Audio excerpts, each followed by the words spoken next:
What's up, everybody? Steve here. I'm driving around taking a look at some other properties for potential investments, and I'm in the same neighborhood where I bought my first house. As you can see right behind me, this is it. And I decided to stop here real quick story on it. Basically, I had the property in contract. It was a FHA loan, and got in with, I think, 3.5% down at the time. And with FHA, they have very strict guidelines in terms of the property itself. It has to be livable, it has to abide by certain things. And there was an issue with this property. And this is something I don't, I'm a real estate broker and I don't recommend really anybody doing this. But I decided it was worth the reward based on the risk associated with it. But this house right here, it definitely had some issues. And again, FHA wants to make sure that it's completely livable and there are no issues with the property. But there was previous termite issues. And basically, this is a wood frame house. Around the entire exterior of this house, there was a lot of wood rot. There was no evidence of existing termites, but termites were present at some point in time. So a lot of the bottom framing of the house had some damage. Now, I had this property in contract at a really good price. I knew that even putting a little bit of money into this property, I could probably flip it and make a profit pretty quickly. So I didn't want to lose out on the deal because basically the bank was not going to fund the financing based on its current condition.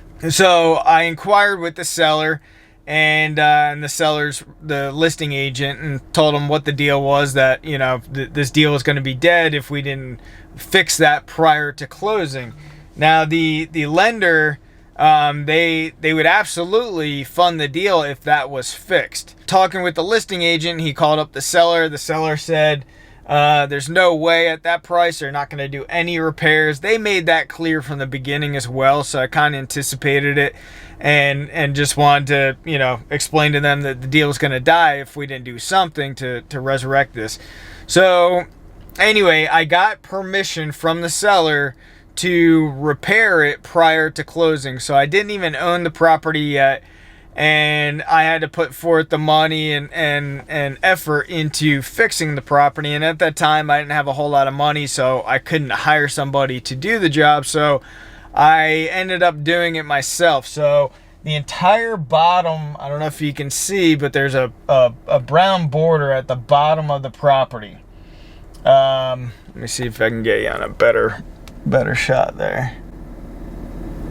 Anyway, the entire bottom border, I had to take a saw, an electric saw, and I sawed off the entire bottom of the entire house, around the entire house, got rid of all the wood rot, and then we got pressure treated. I forget the size of the board, but it was about 4 inches high. It was kind of narrow, and we had to mount that board around the entire house of the property, nailed it in, caulked it, painted it, and we had it done. I forget how much money we spent, but I actually did the actual labor on it because I didn't have really much money at the time.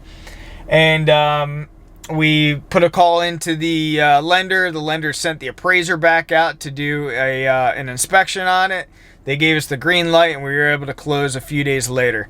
Anyway, I'm bringing that story up because it was one of those deals where sometimes in certain circumstances, if you know that you're getting a really good deal, you gotta kind of think outside the box and go above and beyond to keep the deal together. In some cases, you gotta be flexible, and you gotta understand that if you're getting the deal, things are going to come up that you might have to just get creative on, and that was one of the ways. Again, as a real estate broker, I don't condone this in any sense. There was a certain risk associated with it. I did have to put forth the money associated with it. We did get permission from the seller, as mentioned, so that was a plus. If the seller wouldn't give us permission, then the deal probably would have died on the table. But anyway, that's kind of what I had to do. So, and future deals after this one, there's been a lot of things that have come up And you know, I'll do more videos as time progresses on some of those as well, but just wanted to bring it to your attention on sometimes you got to get creative in certain deals if you have the right deal at hand in contract. And anyway, if you guys got any value out of this, I appreciate a big thumbs up, and I'll see you guys on the next one. Thanks a lot.